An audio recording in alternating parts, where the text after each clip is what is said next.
Hello দোষ, দেখতে পাচ্ছ এখানে আমরা কাজ করছি। এটা চেন্নাই, ঠিক আছে।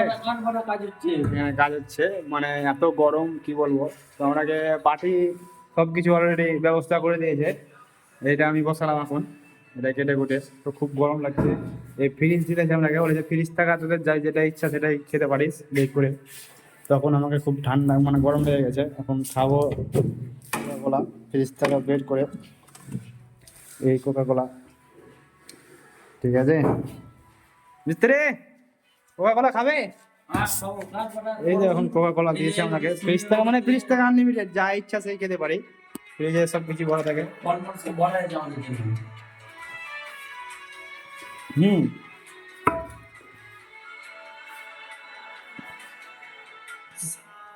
আহ তো এটা হাওড়া জেলা লাই দোষ কি, এক কাপ চা দিতে গেলে এগুলো পাটেই কানবে। আপনাকে চেন্নাইয়ে যখন তখন ফ্রিজে সব জায়গায় ব্যবস্থা থাকে। এই ঠান্ডা ঠান্ডা জল বলেছে, নেবো পানি সুদ্ধা খেতে পারো, আবার পরে খাবো। তো এখান থেকে শেষ, বন্ধ করে দিলাম ফ্রিজ। বাই।